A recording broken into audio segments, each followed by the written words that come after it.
Assalamualaikum warahmatullahi wabarakatuh. Waalaikumsalam warahmatullahi wabarakatuh. Alhamdulillahi wahdah, sadaqa wa'dah, wa nasara 'abdah, wa a'azza jundah. Wassalatu wassalamu ala man la nabiyya ba'dah, wa ala alihi wa sahbihi wa mawalah. La hawla wa la quwwata illa billah, amma ba'du. Saudara-saudara kaum muslimin rahimakumullah. Seperti kita maklum bahwa Allah Subhanahu wa taala menciptakan manusia dan jin untuk melaksanakan ibadah kepadanya. Manusia yang ingkar terhadap perintah ini dinamakan dengan orang-orang kafir. Sedangkan jin yang mengingkari perintah ini dinamakan dengan setan atau syaitan dalam bahasa Qur'annya. Kemudian dalam perkembangannya, jin-jin yang kafir yang dinamakan setan ini bersekongkol dan menjadi bala tentaranya iblis untuk menggelincirkan manusia dengan berbagai macam cara dan jalan dari hal-hal yang diridhoi oleh Allah Subhanahu wa taala.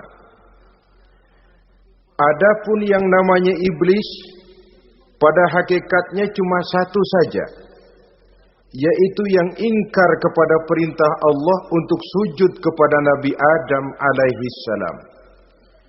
Iblis inilah kemudian yang menjadi sesepuh, raja, biang atau dedengkotnya para setan. Seluruhnya akan tunduk kepada komando iblis, akan taat dan setia kepada perintah iblis untuk mencari teman yang sebanyak-banyaknya guna menemani mereka di neraka nanti. Maka mereka pun melakukan satu proklamasi yang bisa kita baca dalam surah Al-A'raf ayat 16 dan 17, di mana iblis dengan tegas menyatakan, qala fabima aghwaytani la aq'udanna lahum siratakal mustaqim. Wahai Allah, kata iblis, dari sebab engkau telah menghukum saya, dari sebab engkau telah mengusir saya dari surga, maka saya berjanji akan menipu, akan menggelincirkan mereka, Adam dan keturunannya, dari jalanmu yang lurus. Apa jalan yang lurus? Tidak lain Islam ini. Dengan segala cara dan jalan, iblis dan bala tentaranya akan berusaha menggelincirkan manusia dari jalan yang lurus. Caranya bagaimana? Ayat ke-17 menjawab, "Tsumma la'atiyannahum min ba'di aydihim." Akan kami datangi mereka, akan kami goda mereka dari arah sebelah depan. Kalau cara itu tidak kena, wa min khalfihim, kami goda mereka dari sebelah belakang. Andai kata cara itu pun tidak mempan, wa an aimanihim, dari arah sebelah kanan.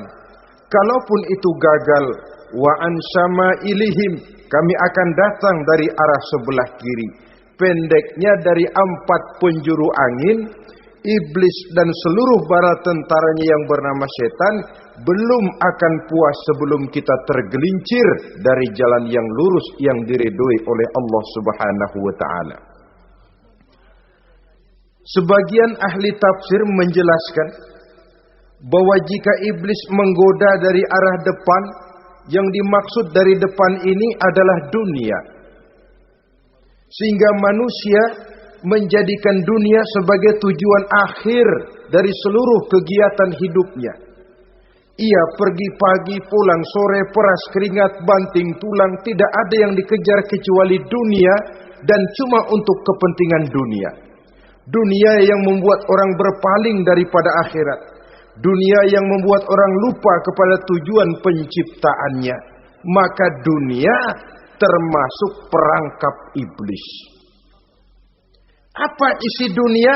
Biasanya yang lazim itu 3 ta itu. Harta, tahta, wanita. Itu yang bikin orang jadi sibuk sampai lupa kepada tujuan penciptaannya. Untuk apa dia diciptakan oleh Allah. Ini wa'an min baini aidihim. Kami goda mereka dari arah depan dengan menyodorkan dunia dalam bentuk yang hijau ranau, dunia dalam bentuk yang manis sehingga mereka tenggelam di dalamnya lalu melupakan akhirat. Kalau cara itu juga tidak kena, wa min khalfihim, kami datang dari sebelah belakang. Kami lupakan mereka kepada akhirat. Itu mah urusan nanti bagaimana saja. Yang penting yang kita hadapi sekarang apa? Dunia. Akhirat kita belum tahu dan bahkan belum tentu ada. Yang sudah pasti saja kita garap. Melupakan akhirat. Wa an aimanihim, yang dimaksud dari arah sebelah kanan, iblis dan setan selalu menghalang-halangi manusia untuk berbuat kebaikan. Karena kanan adalah lambang kebajikan. Sedangkan an syama'ilihim, kiri adalah lambang kejahatan. Dicegahnya kita berbuat kebajikan dan dibisikannya kita untuk selalu melakukan kejahatan dan kemunkaran. Wala tajidu aktsarahum syakirin, dan akan kamu dapati sedikit sekali di antara manusia yang bersyukur atas nikmat yang telah engkau berikan kepada mereka. Ditanamkan rasa ingkar kepada nikmat. Jika kita tidak kufur iman, dibuatnya kufur nikmat. Mengeluh padahal hidup sudah serba cukup, merasa masih sangat kurang padahal orang lain sudah titik air liurnya melihat keadaan kita. Sedikit sekali di antara mereka yang pandai bersyukur kepada nikmat yang telah engkau berikan itu ya Allah. Jadi untuk ingkar nikmat, bisikan selalu datang dari iblis. Coba lihat itu, temanmu yang tidak pernah sholat rezekinya lancar, kamu berhenti saja sholat. Yang tidak pernah ke masjid pangkatnya naik terus, udah berhenti aja ke masjid. Atau setidak-tidaknya mengeluh dalam hati, Tuhan kayaknya tidak adil, kenapa saya rajin sholat kok rezeki seret bener. Padahal pada dasarnya kalau kita mau berpikir dalam bentuk yang paling mendasar, Allah selalu memberikan yang terbaik untuk kita. Jika begini keadaan kita, inilah yang terbaik buat kita menurut pertimbangan Allah. Jika kita menuntut lebih lagi, mungkin dengan keadaan yang lebih itu kita bisa tergelincir. Dan Allah lebih tahu itu. Sebagai pencipta manusia, Allah lebih tahu tentang kemungkinan-kemungkinan yang bisa didapat dan dicapai oleh manusia.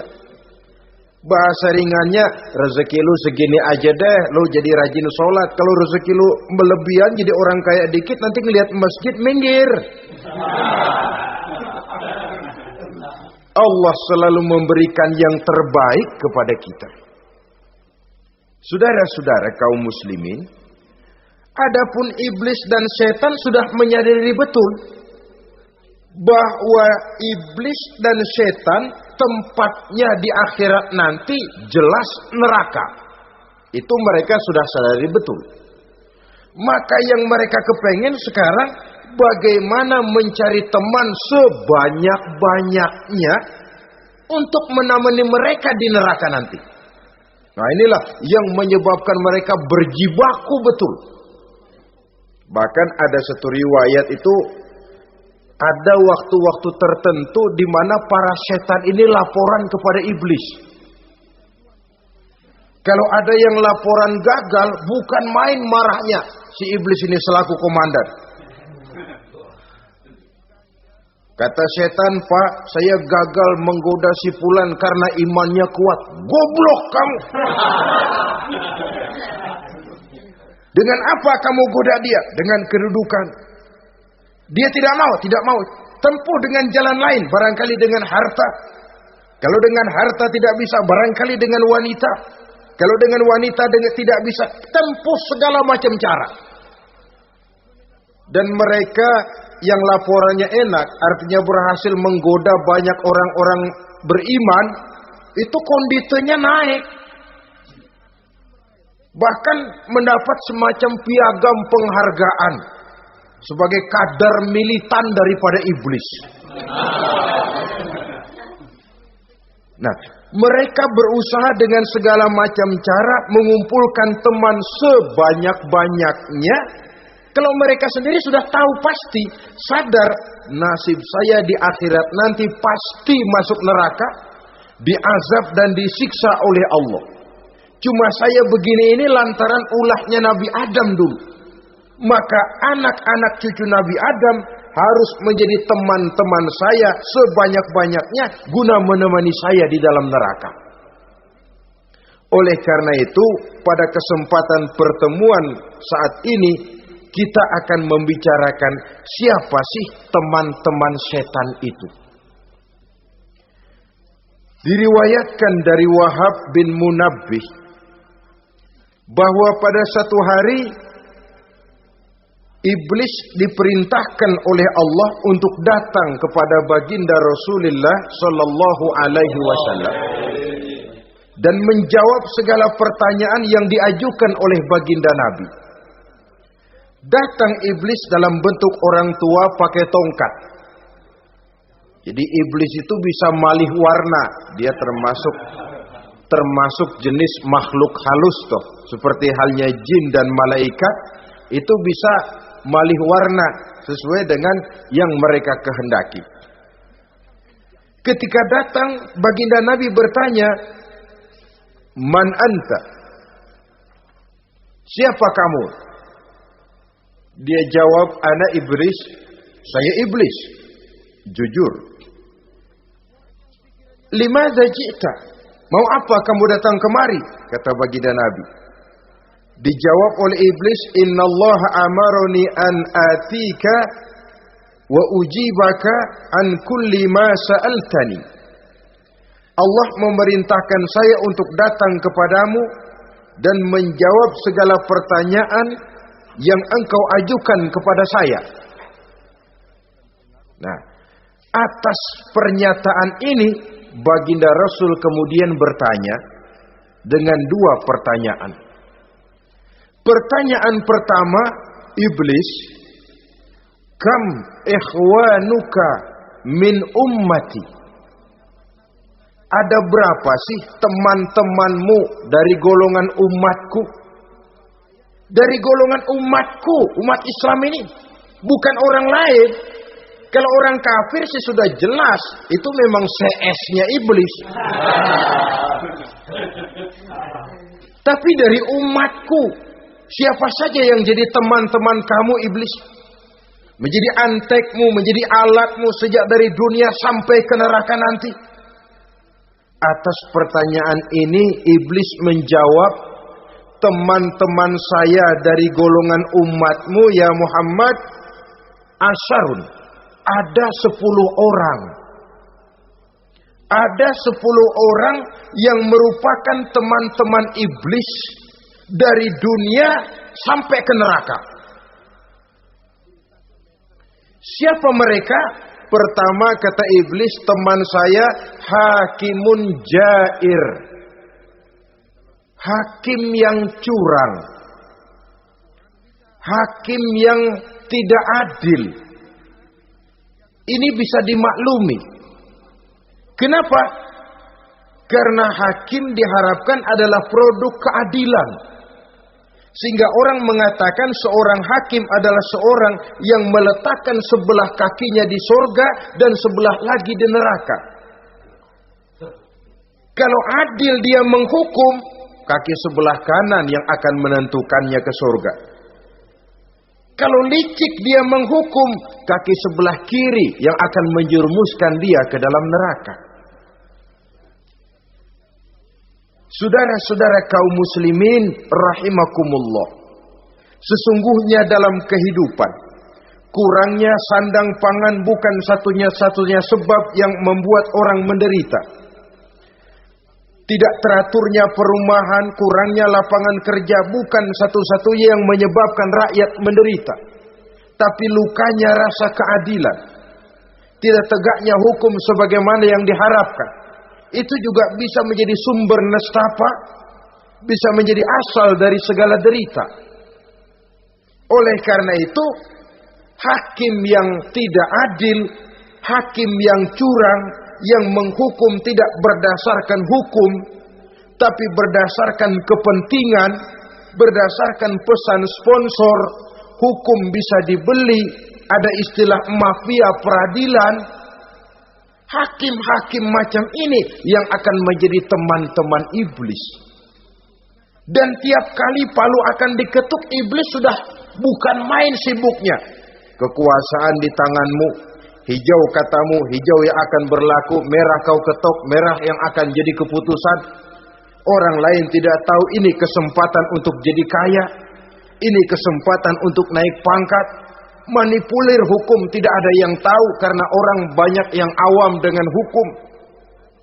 Saudara-saudara kaum muslimin, kalau hukum sudah bisa dibeli, atau kalau hukum cuma untuk orang-orang kecil saja, ada kelompok-kelompok yang kebal hukum, maka akan timbullah kiamat di masyarakat, di mana yang kuat makin kuat, yang lemah selalu menjadi mangsa.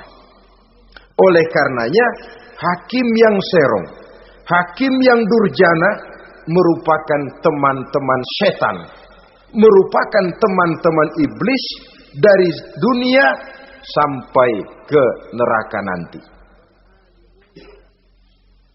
Ini yang pertama. Oleh karenanya, pada dasarnya setiap kita adalah hakim untuk keluarga, dalam pergaulan. Hendaklah adil di dalam memutuskan segala sesuatu. Lebih-lebih hakim yang memang menjadi pengayom masyarakat. Bukankah lambang para hakim digambarkan dalam bentuk neraca yang berimbang? Tidak berat ke kiri, tidak juga berat ke kanan. Dalam arti objektif memberikan keputusan sesuai dengan hukum. Sehingga masyarakat terlindungi. Dan hakim yang adil secara praktis adalah musuh daripada setan. Dimanapun setan dan iblis paling gak demen sama hakim yang adil. Itu merupakan musuh besar bagi setan. Yang menyalahkan yang salah, membenarkan yang benar. Walaupun yang salah orang besar, yang benar orang kecil. Dan kita memang oleh baginda Nabi diajarkan satu doa. Allahumma arinal haqqa haqqa warzuqna ittiba'ah. Ya Allah, perlihatkan kepada kami bahwa yang benar itu benar. Sebab sering kita lihat yang benar jadi tidak benar. Ini memerlukan kekuatan batin. Yang benar tampakkan kepada kami kebenarannya ya Allah. Sebab sekarang banyak ketidakbenaran yang dikamuflase. Banyak ketidakbenaran yang diberikan lipstick. Sehingga kelihatannya menjadi benar. Ini baik doa ini saya pikir dibaca oleh para hakim. Allahumma arinal haqqa haqqa. Ya Allah, perlihatkan kepada saya bahwa yang benar itu benar. Dan tidak cuma sekedar itu.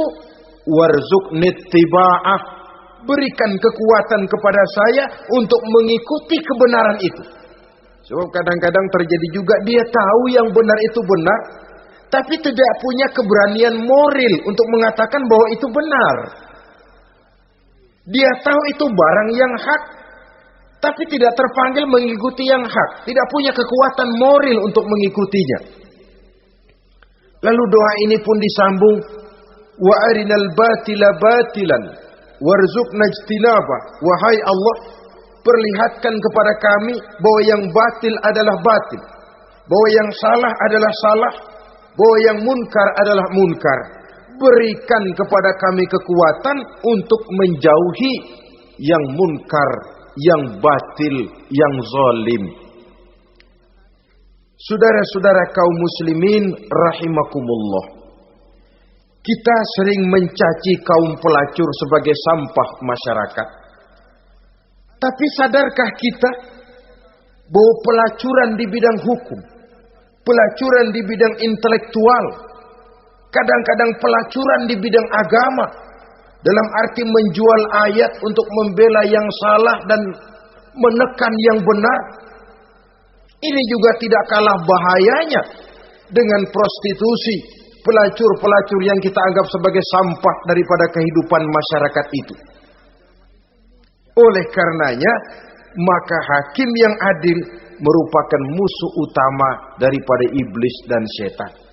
Mereka akan sibuk sekali kalau seorang hakim sudah berketetapan untuk melahirkan keputusan hukum yang seadil-adilnya. Ini yang pertama, teman setan adalah hakim yang nyeleweng, yang tidak adil. Yang kedua, teman saya, kata iblis, ghaniyun mutakabbir, orang kaya yang sombong. Orang kaya sombong itu teman setan. Orang miskin sombong itu lebih teman lagi tuh. Sebab ini sudah kelewatan. Kalau orang kaya sombong barangkali masih lumayan lah, memang kaya. Tapi kalau sudah miskin sombong, minta ampun. Orang kaya yang sombong adalah musuh iblis. Sebab pada hakikatnya tidak ada yang kaya dalam kehidupan ini kalau sudah bercermin kepada apa sih yang kita punya. Nabi Sulaiman karena merasa menguasai antara masyrik dan maghrib, satu hari pernah mohon izin kepada Allah. Ya Allah, saya mohon izin kepadamu untuk memberikan makan kepada seluruh makhluk-makhlukmu sekedar satu hari saja. Baik. Satu hari Nabi Sulaiman mau menjamin menanggung makannya semua makhluk. Karena merasa kaya. Baik, kata Allah. Lalu sibuklah Nabi Sulaiman mengadakan persiapan. Seluruh bala tentaranya, jin, binatang dikumpulkan, mengumpulkan makanan yang sebanyak-banyaknya, diatur di satu lapangan yang sangat luas. Sebab ini yang mau makan tentu tidak sedikit. Sudah selesai persiapan, kata Allah, sudah selesai Sulaiman? Sudah, ya Allah. Nah, aku mulai dari makhlukku yang paling di bawah. Ikan. Ikan Nun dipanggil oleh Allah. Rezekimu hari ini mau ditanggung Sulaiman. Naik, makan. Naik ikan ini.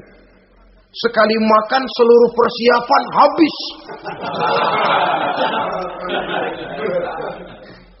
Goleng kepala Nabi Sulaiman, beliau sadar lalu sujud, maha kaya engkau ya Allah. Boro-boro nanggung makanan semua makhluk hidup sehari, ikan satu nggak keurusan. Ini baru sekali makan, bagaimana nambahnya? Jadi apa sih yang kita anggap kaya ini? Maka orang kaya yang sombong pada hakikatnya kacang yang lupa akan kulitnya. Tidak ada yang kita bawa pada saat kita terlahir ke alam ini. Sebagaimana juga tidak ada yang kita bawa pada saat kita meninggalkan alam ini. Harta kita akan pindah nama. Sebab itu yang perlu kita jaga pada hakikatnya tidak lain nilai-nilai iman. Sebab ini yang akan kita bawa. Cuma ironinya, karena iman itu abstrak, bukan benda, orang yang kehilangan iman tidak pernah ribut. Sebaliknya karena harta itu materi, benda konkret, orang yang kehilangan harta cepat merasa, cepat ribut. Motor hilang, ribut. Kenapa? Motor itu benda, kelihatan. Duit hilang, ribut. Televisi hilang, ribut. Kenapa? Benda.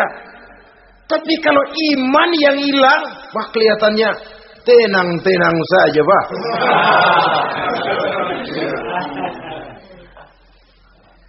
Padahal ini usaha iblis bagaimana orang kehilangan iman, menjadi kafir, masuk grup dia untuk menemani dia di dalam neraka nanti. Dia gelincirkan iman kita, dan kita sering tanpa terasa telah mengalami pergeseran nilai-nilai iman kalau tidak tergusur sama sekali. Cuma saya katakan tadi, oleh karena iman ini bukan benda, orang yang kehilangan iman kurang begitu merasa. Padahal ini yang paling berharga. Sebab ini yang akan kita bawa menghadap Allah. Orang itu kalau sudah yakhruju minad dunya bighairi iman, keluar dari dunia, meninggalkan dunia dan seluruh isinya, kembali menghadap Allah dengan tidak membawa iman, tempatnya jelas sudah. Itu yang paling kita khawatir. Pangkat jelas tidak kita bawa. Harta benda akan pindah nama jadi milik ahli waris kita. Tiba-tiba iman yang cuma satu itu tempat kita bergantung, hilang juga dari diri kita. Dengan apa kita mau menghadap Allah? Dan kemalangan apa yang lebih besar dari orang-orang yang telah kehilangan iman pada saat dia menghadap Allah Subhanahu wa ta'ala. Karena itu saudara-saudara, terutama yang diberikan amanah berupa harta oleh Allah dalam kehidupan ini, bersyukurlah kalau saudara diberikan kepercayaan oleh Allah untuk menyalurkan rezeki kepada orang lain. Seperti keran yang nyimpen air tapi tidak untuk dirinya, disalurkan kepada yang memerlukannya. Rezeki dia cuma lewat tangan saya. Rezeki dia cuma lewat tangan saya. Berbahagialah orang kalau dipercayai Allah untuk menyalurkan rezeki kepada orang lain. Artinya agen. Wong ditunjuk jadi agen Allah, kok nggak bangga? Kalau sudah kemari cara berpikir, insya Allah rasa bakhil bin pelit alias medit bin koret.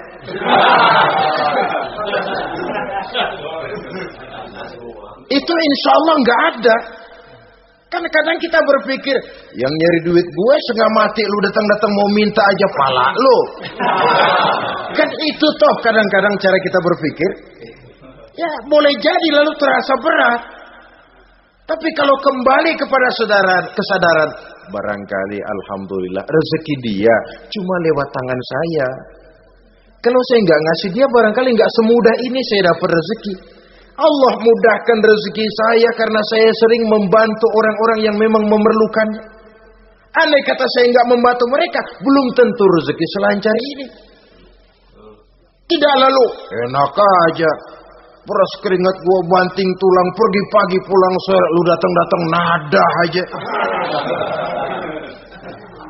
Berbahagialah orang jikalau sekali lagi dia dijadikan agen oleh Allah untuk menyalurkan rezeki kepada mereka yang memang memerlukannya.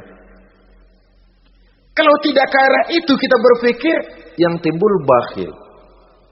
Bakhil lalu bermegah-megah dengan hartanya, timbul kesombongan.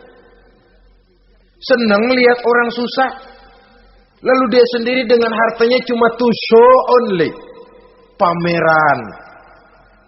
Lewat di kampung, senang kalau orang melotot, lihat mobilnya yang serba mengkilap, sepatunya yang serba mahal.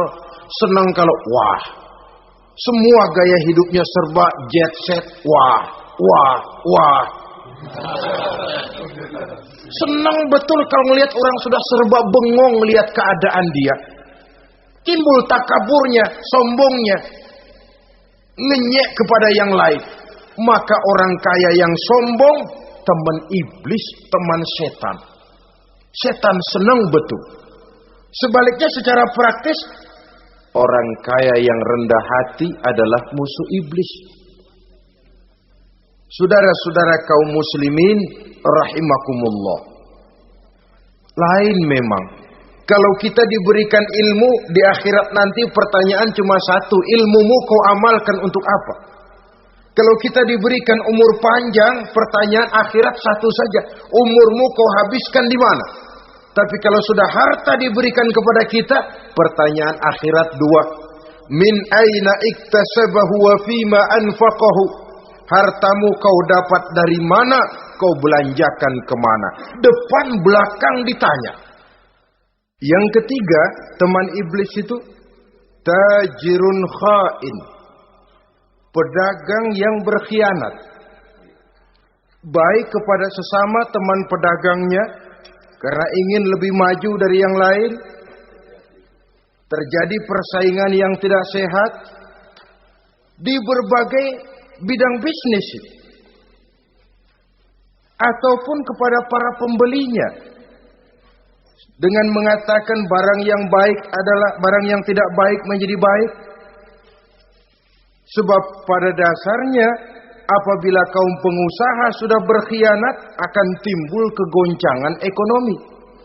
Dan kegoncangan ekonomi dampaknya adalah melahirkan kelas-kelas kemiskinan. Kemiskinan merupakan satu perangkap iblis. Biasanya orang kalau udah melarat udah dekat banget sama kafir. Kalau tidak dilatar belakangi oleh nilai iman yang kuat. Udah melarat udah dekat benar dah sama kafir. Apalagi iblis ini menggodanya. Pandai dia. Kepada orang miskin dia datang dengan bujukan materi.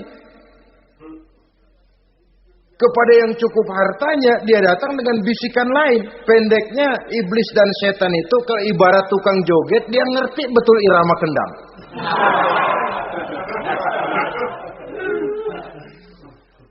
Di mana kelemahan orang itu dia selidiki, dia pelajari, dari arah situ dia masuk. Dan secara strategi perang iblis dan setan ini posisinya memang lebih menguntungkan daripada kita. Kenapa? Dia melihat kita mah nggak lihat dia. Dia bisa pelajari kebiasaan dan kecenderungan kita. Kita nggak tahu kadang-kadang kelemahan kita. Dari arah itu dia masuk. Posisi dan strateginya lebih menguntungkan daripada kita. Saudara-saudara kaum muslimin rahimakumullah. Bila ekonomi sudah goncang, terjadi penimbunan barang, terjadi spekulasi harga, timbullah kegoncangan sosial. Dan dikala itu setan dan iblis pesta. Dia merasa perangkapnya berhasil. Persaingan-persaingan yang tidak jujur, yang pada dasarnya akhirnya bukan cuma merusak sistem ekonomi, tapi juga mempengaruhi hasil kerjaan. Dalam tender-tender usaha-usaha besar misalnya, oleh karena mengajar supaya dia yang mendapat proyek, dia tidak segan sogok sini, suap sana, semir sana, usap sini. Tinggal untungnya sedikit dan dia harus dapat untung besar. Akhirnya apa? Proyek yang dikerjakan cuma asal sekedar jadi. Tidak seperti standar yang ditetapkan lagi. Juga tidak merupakan kesalahan yang sepenuhnya harus dibebankan kepada dia. Kesalahan yang merupakan siklus. Mata rantai sudah lingkaran setan. Itulah sebabnya sering saya ungkapkan kalau manusia sudah jadi teman setan, lebih buas daripada bajing. Karena bajing cuma makan kelapa, tapi bajingan udah apa saja dimakan. Sudah jadi teman-teman iblis, tidak ngerti halal haram, hak dan batil. Ini kepentingan pribadi apa kepentingan orang banyak, yang penting sikat saja. Jadi yang ketiga ini targetnya memang kekacauan ekonomi. Yang kemelaratan, kemiskinan merupakan tangga untuk sampai kepada kekafiran. Dan iblis tahu betul itu.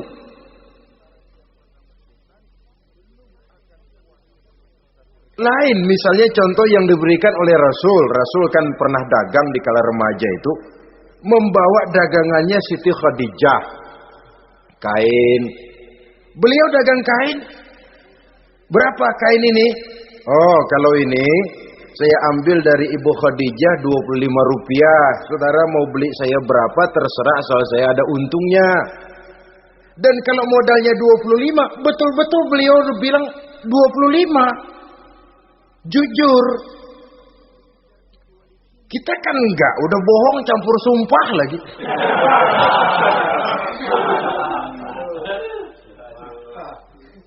Ini yang ketiga. Yang keempat, teman-teman setan, teman-teman iblis, syaribul khamr. Orang yang minum arak,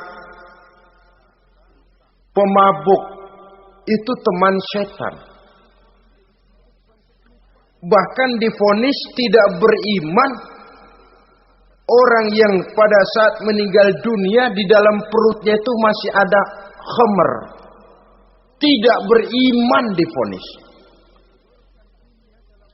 Jadi dalam satu pesta di mana disediakan minuman-minuman keras, iblis itu sudah masang perangkap. Dan bila minuman itu dihampiri orang, dia mulai senang, wajahnya berseri-seri. Kalau minuman dituang ke gelas, dia tepuk tangan. Bila minuman mulai mengalir ke tenggorokan, dia jijimprakan iblis.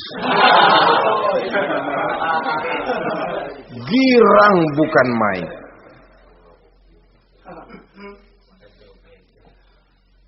Saudara-saudara kaum muslimin rahimakumullah. Kenapa pemabuk merupakan teman setan? Karena dalam keadaan mabuk, orang kehilangan daya kontrol. Perbuatannya nyaris tidak terkontrol lagi. Tidak ada rahasia, tidak ada harga diri, tidak ada sifat memelihara, dan itu ciri-ciri daripada iblis.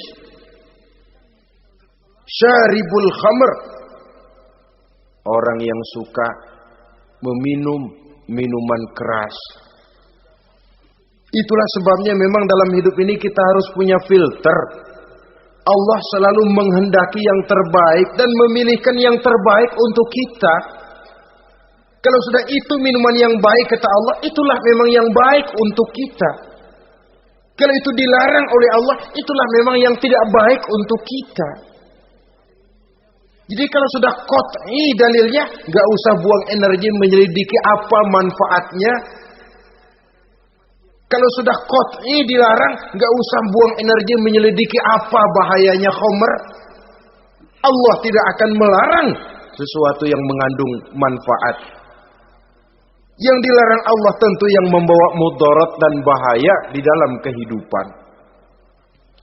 Bukankah sekarang ini minuman keras sudah merupakan penghias pesta?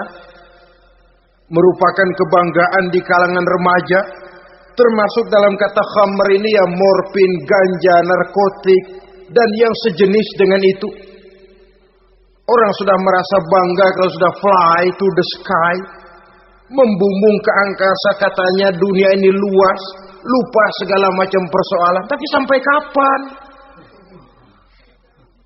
Sampai kapan orang merasa membumbung?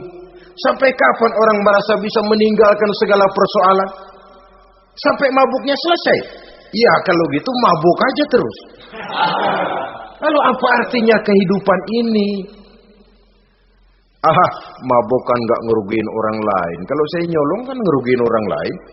Kalau saya korupsi ngerugiin orang lain. Kalau saya zina jelas ada orang lain yang dirugikan. Tapi minum khamar, siapa yang rugi? Uang-uang saya. Saya beli dengan uang saya, yang minum pun saya. Siapa yang rugi? Saudara, ini pemikiran sepihak namanya. Pertama jelas merugikan diri sendiri. Kesehatan terganggu, pertumbuhan IQ, ya, daya pikir jadi jumud bin beku. Tidak ada idealisme ke arah depan. Yang ada ya, yang dipikirkan ya, yang di depan hidungnya saja. Dan konon itu pada mulanya memang orang kan sifatnya cuma ingin tahu. Nyobain ketagihan. Ya kalau orang tuanya masuk golongan have, mampu. Ya, kalau orang tuanya termasuk ekonomi lemah. Sedangkan kecanduan hal yang tidak bisa ditangguhkan. Orang yang sudah kecanduan minuman keras, Sekali dia tidak minum, sudah bukan main rasanya. Orang yang sudah biasa minum ganja, morfin, narkotik, satu kali dia tidak bertemu itu, sudah nggak keruan rasa. Orang tuanya tidak mampu, kenapa lalu nggak ngelamun yang negatif? Ya kalau dia keluarga have, orang tuanya masih ngelarang, dia bisa jual hal lain di rumahnya yang ada harganya. Tip deka itu, video kah itu, mobil kah digade dulu. Kalau di kampung, anak-anak muda yang menengah ke bawah, kenapa nggak ayam orang disamber?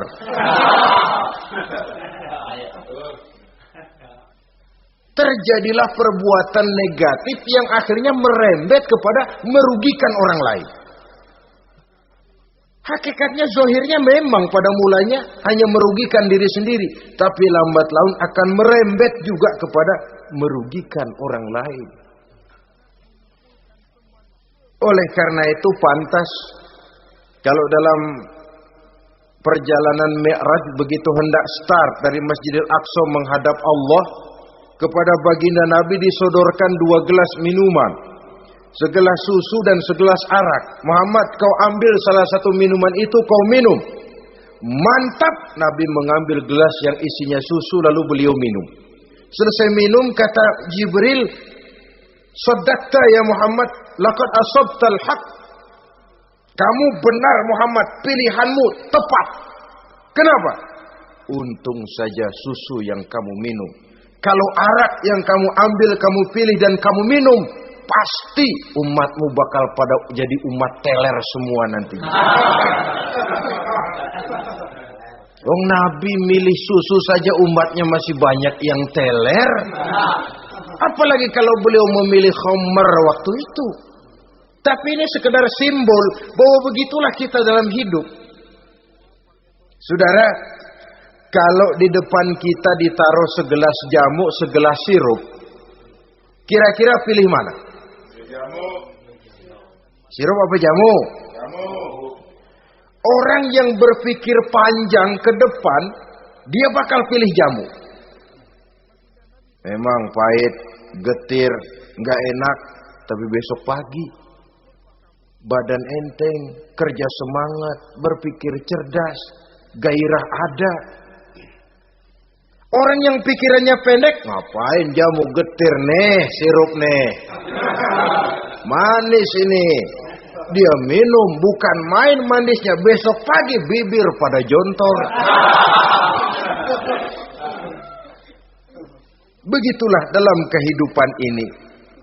Maka hendaknya kita berusaha dengan sekuat kemampuan untuk menghindarkan diri dari minuman keras dan pengaruh-pengaruhnya. Yang kelima, teman iblis itu al-qattat, tukang-tukang fitnah. Itu suling iblis itu, trompet setan.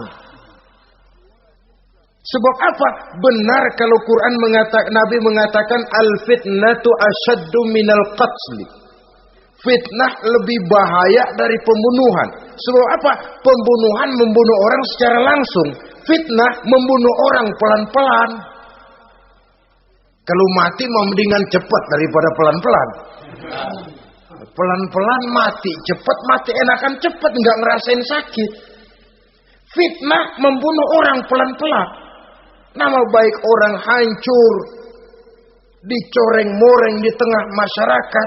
Maka tukang-tukang fitnah, teman-teman setan dari dunia sampai ke neraka nanti. Karena fitnah lebih bahaya daripada pembunuhan. Mengada-ada yang tidak ada diada-adakan, fitnah. Melebih-lebih, berita semeter jadi 3 meter, yang 2 meter. Ya kalau positif, kalau negatif, fitnah. Memang orang bilang kalau kita nitip duit jangan harap lebih, kurang bisa. Tapi kalau nitip omongan jangan harap kurang, pas saja sudah untung itu. Biasanya lebih, namanya omongan. 1 meter jadi 2 meter, 2 meter jadi 3 meter. Itu sifat dari yang namanya omongan. Kita kirim uang, udah gak bakalan lebih dah. Ini nitip uang sama saya 50.000, tambahin 10.000 langka yang berpikir begitu. Kurang malah bisa. Enak aja nitip, gua kan kemarin pakai ongkos. Hitung transport misalnya. Tapi kalau sudah nitip omongan, pas saja sudah untung loh. Biasanya malah lebih. Fitnah pernah melanda Nabi Zakaria. Fitnah pernah melanda Habil dan Qabil. Fitnah pernah melanda Nabi Ibrahim. Fitnah bahkan pernah melanda kehidupan baginda Rasulullah sallallahu alaihi wasallam. Dalam peristiwa yang lazim kita kenal dengan hadisul ifki, bagaimana gosip pun sempat mengguncang rumah tangga kehidupan baginda Nabi. Sehingga pantas kalau beliau sendiri mengatakan al-fitnatu asyaddu minal qatl. Fitnah itu lebih bahaya daripada pembunuhan, karena fitnah membunuh orang secara pelan-pelan. Saudara-saudara kaum muslimin rahimakumullah. Lidah tidak bertulang. Soghirul jirmi azimul jurmi. Kecil bentuknya tapi besar akibatnya. Kalau kita luka karena silet 2-3 hari boleh sembuh. Tapi luka karena lidah seumur hidup kita ingat.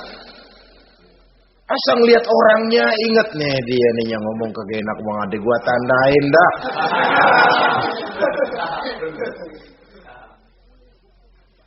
Itulah sebabnya pepatah bilang salamatul insan fi hifzil lisan. Orang akan selamat jikalau dia pandai menjaga lidahnya. Saudara-saudara kaum muslimin, yang keenam, teman setan sahibur riya. Orang yang riya, beramal cuma to show only, supaya ingin dipuji orang, ingin dilihat orang, riya namanya. Tidak ada ikhlas, sebab kata Imam Ghazali, an-nasu kulluhum niyamun illal alimun, wal alimuna an-nasu kulluhum mauta illal alimun. Wal alimuna niyamun illal amilun, wal amiluna mughtarruna ilal mukhlisun. Manusia itu pada hakikatnya mati kecuali orang alim. Orang alim sekalipun hidup hakikatnya adalah tidur kecuali orang yang mengamalkan ilmunya.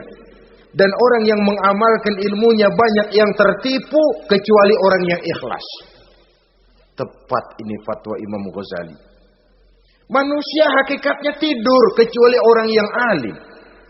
Orang yang alim walaupun hidup tapi tidur. Hidup tidur, ya nggak bisa berbuat banyak kecuali orang yang mengamalkan ilmunya. Dan orang yang mengamalkan ilmunya banyak yang tertipu kecuali yang ikhlas. Jadi kalau amal itu adalah jasad, ikhlas itu adalah ruh. Amal tanpa ikhlas patung. Patung tidak bisa berkembang, tidak bisa berbuat banyak, namanya patung. Itu amal tanpa ikhlas. Ini termasuk penyakit batin toh, ikhlas, riya, ujub, sum'ah, penyakit kepengen didengar orang, penyakit kepengen dilihat orang. Wah, kalau sembayangnya dilihat orang mantap betul, kayak besok mau mati.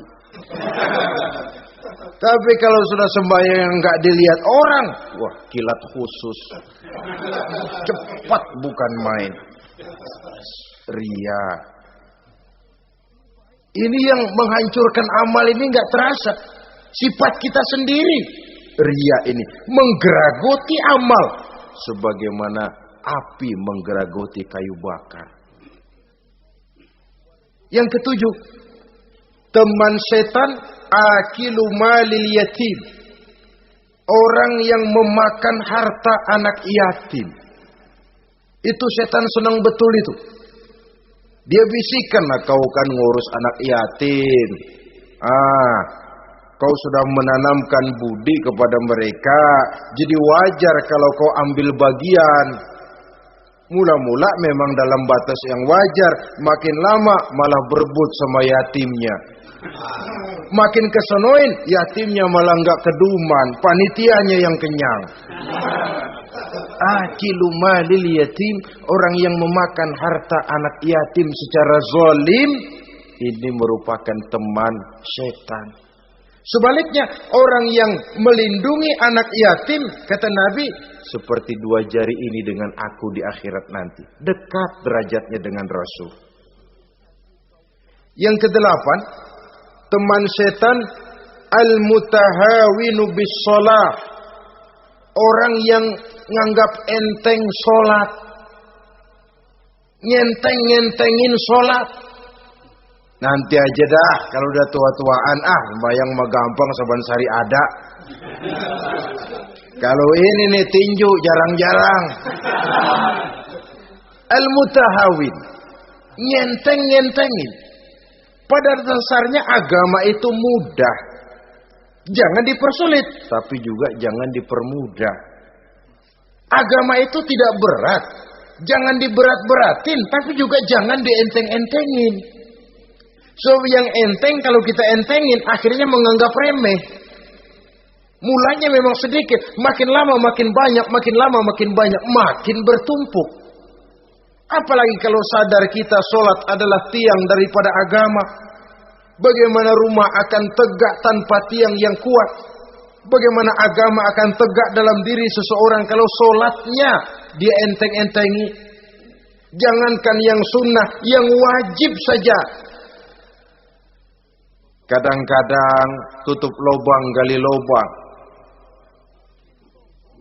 Padahal itu merupakan tiang pokok. Rumah itu untuk kuat harus ada tiang-tiang tambahan. Tiang tambahan ini ya nawafil, ya rawatib, sholat-sholat sunnah itu.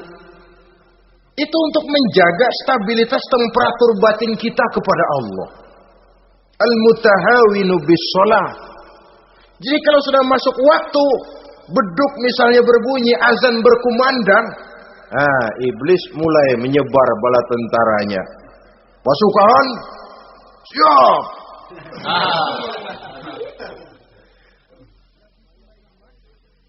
Kama yang dagang dia bisikin. Sedang enaknya lu dagang, gua beli lagi banyak-banyak, sembahyang mah ada besok. Sama yang kerja, jangan ditinggal ini kerjaan, tanggung, sembahyang masih ada besok. Saudara-saudara kaum muslimin rahimakumullah. Andai kata kita berhasil, kita tinggalkan kesibukan, lalu kita pergi sholat, apa iblis diam? Setan tenang? Tidak, masih dia bisiki kita. Iya, kalau mau sembahyang ya sembahyang, gak cuma buruan udah. Nah, yang mau belanja, yang menunggu, bukan main. Sampai ruku kita tidak sempurna, bacaan kita semrawut, sujud kita tidak lengkap. Sholat juga, tapi disitulah masuk iblis. Atau kalau itu kita berhasil cegah, ruku tertib, ada tumak ninah, sujud bagus, iblis masuk lagi. Wah, memang sembahyang kamu mantap. Orang lain gak ada yang sembahyang kayak kamu. Yang timbul apa? Ujub. Sombong kepada diri sendiri. Begitu rapi sembahyang, lu ya pada kagak sembahyang, apaan lu? Gua nih. Itu sudah perangkap iblis. Jadi lewat segala macam cara dan jalan, kepada yang ibadahnya bagus ditanamkan rasa ujub. Kepada yang mau berusaha bagus ditanamkan sifat was-was, buru-buru. Saudara-saudara kaum muslimin, ini yang ke-8. Yang ke-9, mani'uz zakah. Orang yang enggan membayar zakat itu teman setan. Gak ada urusan sama zakat. Sayang-sayang harta dizakatin. Saudara-saudara, padahal zakat itu kata Nabi, zakku amwalakum biz zakat. Bersihkan hartamu dengan zakat. Jadi barangkali bercampur harta itu dengan sedikit yang tidak baik, bercampur dengan yang kotor. Zakat itu membersihkan yang lain. Kita misalnya dalam satu kelas punya murid 40 orang, 42 orang, ada 2 orang yang bandel, nggak ketulungan. Sudah segala macam cara kita perbaiki, nggak juga berhasil. Ini kan kalau nggak diatasi kan mempengaruhi yang teman-teman yang 40 orang. Untuk menyelamatkan yang 40 ini, nggak apa-apa yang 2 keluarin. Bikin pemecatan. Anak saudara, kami sudah tidak sanggup lagi mengajar. Dengan ini kami berhentikan dari sekolah yang kami pimpin untuk menyelamatkan teman-teman yang lebih banyak. Mengeluarkan yang 2 untuk menyelamatkan yang 40. So kalau tidak ini nanti ngerembet, yang 40 ngikut jadi ngeres. Itu juga harta. Zakat untuk membersihkan yang masih tersisa. Yang terakhir yang ke-10, teman setan, musuh, teman iblis, man yutilul amal. Orang yang terlalu panjang angan-angan. Penghitung bintang di langit. Yang hidup cuma ngitung jikalau. Wiridannya cuma jikalau. Tidak pernah mau berbuat, cuma angan-angan kelewat panjang. Yang ngelamun kan nggak ada sekolahan, ya siapa juga bisa ngelamun. Orang bukan tidak boleh bercita-cita, bahkan cita-cita yang mendorong kita untuk bergairah dalam kehidupan. Tapi kalau cita-cita tanpa langkah konkret, yang penting kan punya kemauan, lebihnya tawakal, nggak cukup. Pernah datang ke masjid seorang sahabat. Begitu sampai dia turun dari onta langsung menghadap baginda Nabi. Nabi tanya, ontamu udah diikat belum? Belum ya Rasul. Kenapa? Saya tawakal kepada Allah. Tuh orang diomelin sama Nabi. Ikat dulu, habis gitu baru tawakal. Betul toh. Ikat dulu tuh onta, lebihnya baru tawakal. Kalau udah diikat masih lari juga, itu tawakal. Lah belum diikat udah tawakal. Orang yang terlalu panjang angan-angan, yang akhirnya kalau tidak merusak cara berpikirnya, akan mendorong dia kepada perbuatan yang negatif untuk mewujudkan angan-angannya itu. Macam misalnya ya, pakaian kepengen bagus, harta mau banyak, usaha ogah, kerja capek sedikit tidak mau,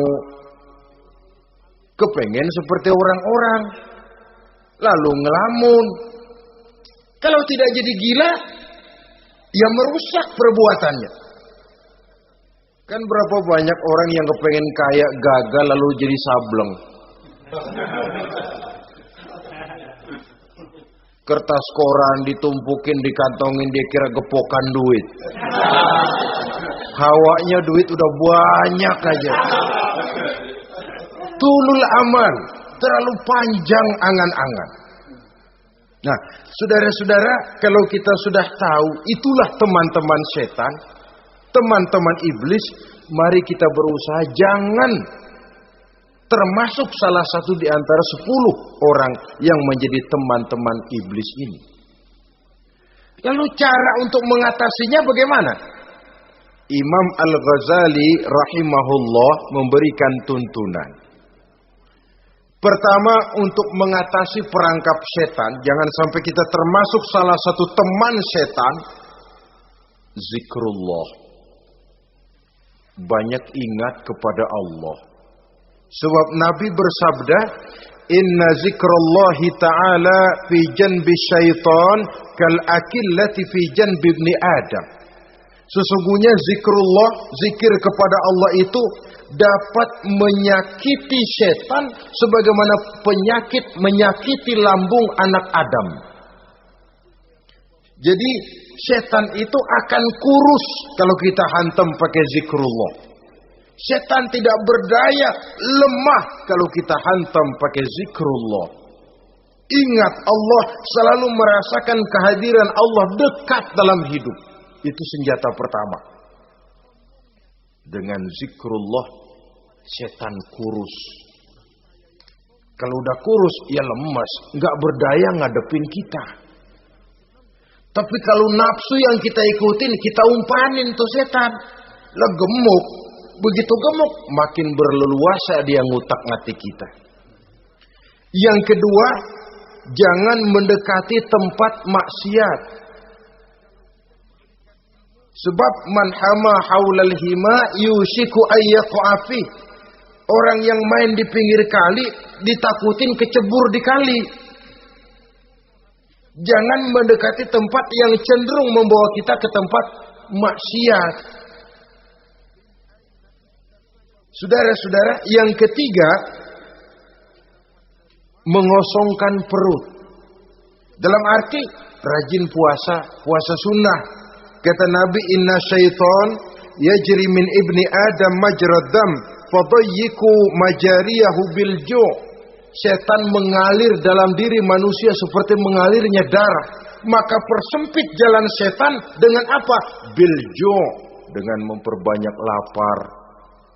Bukan memperturutkan syahwat. Pantas kalau Nabi bilang, saya adalah sekelompok orang yang tidak makan kecuali kalau kami lapar. Dan kalau kami makan, tidaklah sampai kekenyangan.